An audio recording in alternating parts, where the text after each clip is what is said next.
Welcome back to the channel, guys. Hope you guys are fine and riding daily. I hope you have seen my previous video of how to ride 75 kilometers. और इस वाले video में मैं आपको बताऊंगा how to ride 100 kilometers and finally achieve this great target. So there are some tips and points which I would be explaining it to you in this video.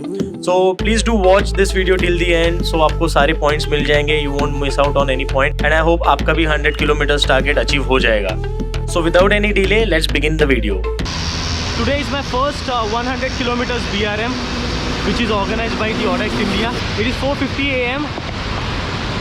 And I have to reach at the starting point, that's in Dahisar, Decathlon. So very soon I'll be reaching at the starting point, so I'll update you later.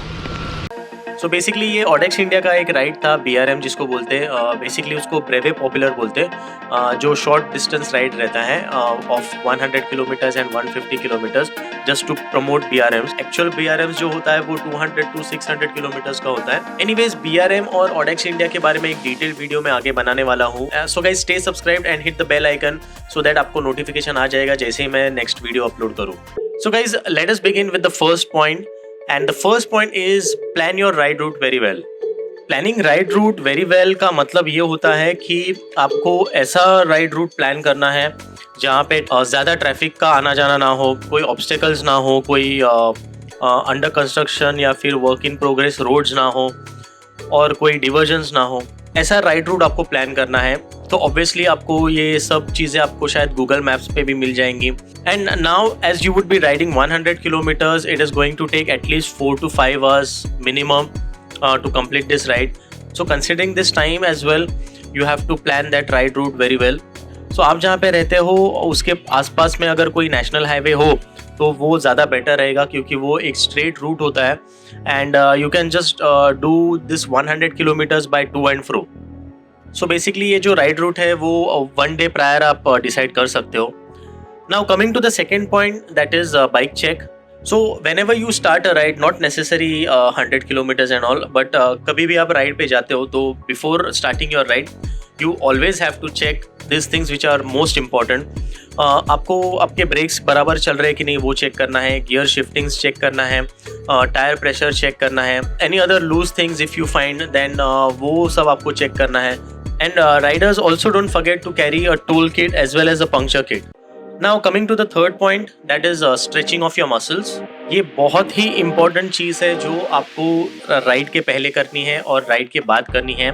So cyclist के लिए बहुत ही important है कि वो stretching करे क्योंकि उसकी वजह से जो स्टिफनेस होता है मसल्स का वो कम हो जाता है. एंड जब भी आप स्ट्रेचिंग करो तो उस पोजीशन को एटलीस्ट 15 to 20 सेकेंड्स के लिए होल्ड करना है. सो जो रेंज ऑफ मोशन होता है वो इंक्रीज होगा and which in turn it will help to decrease the risk of injury as muscles will become more elastic. Also remember जो स्ट्रेचिंग होता है उसकी वजह से जो मसल्स में जो ब्लड फ्लो होता है वो इंक्रीज होगा जिसकी वजह से नरिशमेंट ठीक से पहुंचेगा. And the waste product which gets created due to building working muscles such as lactic acid is efficiently removed. So guys cyclist के लिए जो इंपॉर्टेंट स्ट्रेचिंग है उसके लिए मैं एक अलग से वीडियो बनाऊंगा और उसमें आपको दिखाऊंगा कि कैसे कैसे स्ट्रेचिंग्स होते हैं अलग अलग मसल्स के लिए.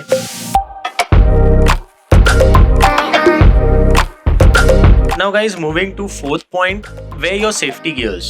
बहुत ही इम्पॉर्टेंट है जैसे कि आपको हेलमेट पहनना है, ऑलवेज वेयर आई गॉगल्स और जो ट्रांसपेरेंट गॉगल्स होते हैं वो भी पहनना है because whenever you ride it's quite possible there's lot of dust which will go into your eyes और ज़्यादा discomfort create करेगा throughout the ride. So it's better to have that eye goggles. Also don't forget to carry your lights if you अगर आप अंधेरे में ride करने वाले हो तो जो फ्रंट लाइट होती है LED वाली तो उससे भी कैरी करना है and the tail light is the most important, उससे तो हमेशा ही कैरी करना है. Now coming to the fifth point, जब भी आप लॉन्ग डिस्टेंस के लिए राइडिंग स्टार्ट करो सो इनिशियली आपको स्लोली ही स्टार्ट करना है which is called as warm up. So initially आपका स्पीड थोड़ा सा कम ही होना चाहिए. एक बार आपके जो लेग्स है वो वार्म अप हो जाए, मसल्स वार्म अप हो जाए, उसके बाद ही आप अपने सफिशिएंट स्पीड पे जा सकते हैं. अब बात करते हैं सिक्स्थ पॉइंट की. जब भी आप राइड करें you should use your gears efficiently. मेरे कहने का मतलब ये है कि जब भी आपको कोई इंक्लाइन नज़र आए या फिर कोई क्लाइंब नज़र आए सो बेसिकली आपको गियर्स कम करना है सो दैट आप एफिशिएंटली क्लाइंब कर सको without giving stress on your muscles. क्योंकि हायर गियर्स पे अगर आप क्लाइंब करने का कोशिश करोगे तो muscles will get tired very soon और आपको जल्द से जल्द फटीग आएगा। Keep going.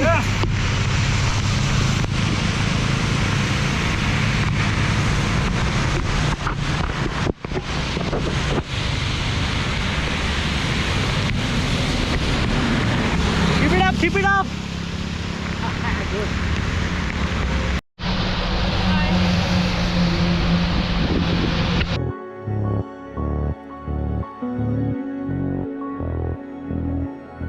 सो अब आते हैं बहुत ही इंपॉर्टेंट पॉइंट पे, जो है हाइड्रेशन। हाइड्रेशन का मतलब होता है कि जो आपके बॉडी में वाटर है, जो अदर फ्लूइड्स है, वो कम हो जाते हैं वाइल राइडिंग। सो उसको रिप्लेनिश करना through a sufficient intake of water as well as electrolytes while riding. So guys, throughout the ride आपको वाटर इनटेक मेंटेन रखना है।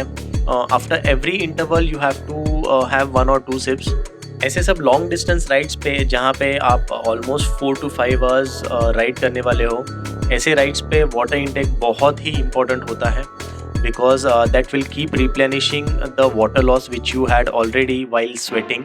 और उसी के साथ में आपको इलेक्ट्रोलाइट्स भी लेना है। इलेक्ट्रोलाइट्स का कंजम्पशन भी बहुत ही इंपॉर्टेंट होता है, because electrolytes are basically minerals and salts in your blood that will help your muscles to contract and balance the fluids as well. So अगर electrolytes loss होगा, particularly सोडियम, उसकी वजह से मसल वीकनेस हो सकता है, फटीग या फिर कभी कभी राइडर्स डिजीनेस भी फील करते हैं। तो इसीलिए आपको हर एक घंटे में इलेक्ट्रोलाइट ड्रिंक जो होती है वो पीते रहना है।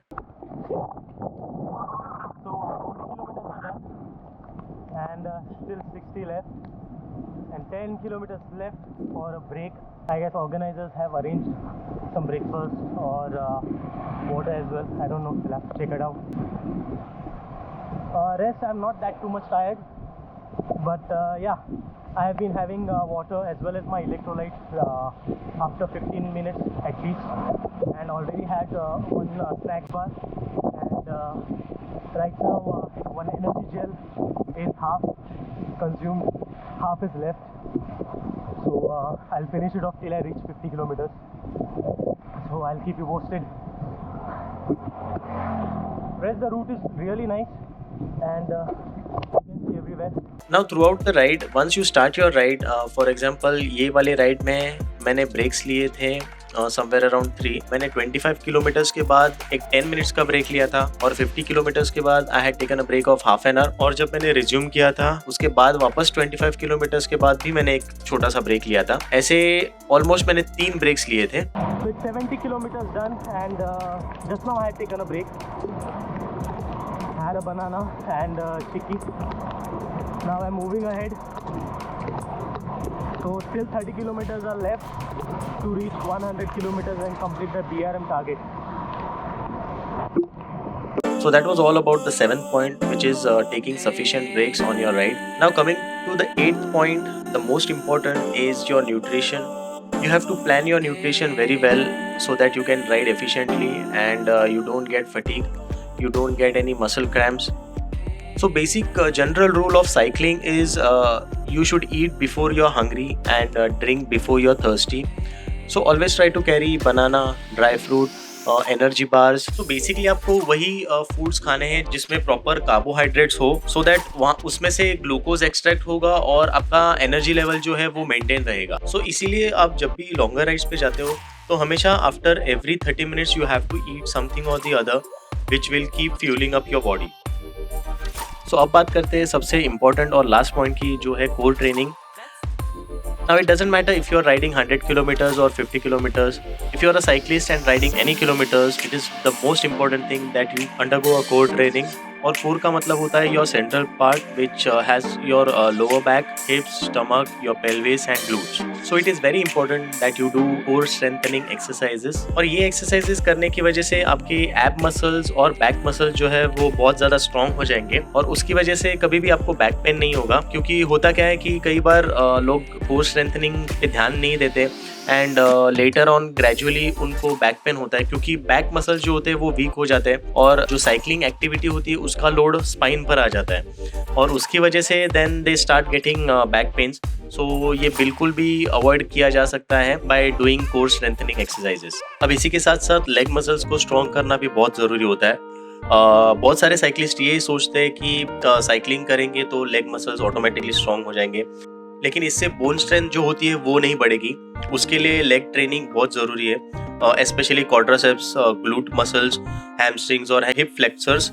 ये प्राइमरी मसल्स होते हैं जो साइकिलिंग में यूज होते हैं, सो इनको स्ट्रेंथन करना बहुत ज़रूरी होता है, एंड दैट इज़ वाई इसके एक्सरसाइजेस रेगुलरली करने चाहिए। सो गाइज, ये है ब्रेवे कार्ड। ब्रेवे कार्ड जो होता है वो हमें इनिशियल स्टेज पे यानी कि स्टार्टिंग पॉइंट पे दिया जाता है, and we have to keep this throughout the ride. यहाँ पे इस तरह से स्टैंपिंग होती है, स्टार्टिंग पॉइंट पे स्टैंपिंग होती है, फिर बाद में 50 किलोमीटर्स पे स्टैंपिंग हुई थी, और फाइनली जब मैंने राइड खत्म की थी 100 किलोमीटर्स पे, और वहाँ पे स्टैंपिंग हुई थी। और ये है मेरे स्ट्रावा के stats, as you can see. So मैंने 100 किलोमीटर्स खत्म किया था with an average speed of 21 kilometers, और मूविंग टाइम था 4.49, और इलैप्स टाइम था, इलैप्स टाइम यानी कि जिसमें ब्रेक्स भी इंक्लूडेड होते हैं, वो था 5 hours and 16 minutes. So guys, these were all the tips which you can implement while doing 100 kilometers. Please do try it, और जरूर कमेंट करके बताना कि आपका एक्सपीरियंस कैसा था while doing 100 kilometers. And if you think if I have missed anything, any tip, तो please comment करके जरूर बताना so that viewers को भी पता चले. And don't forget to subscribe the channel and share it with your friends who are trying to attempt 100 kilometers, which would be really helpful for them as well. Don't forget to hit the bell icon so that you get notified once I upload the next video. So you will see me in the next. Till then, take care and ride safely.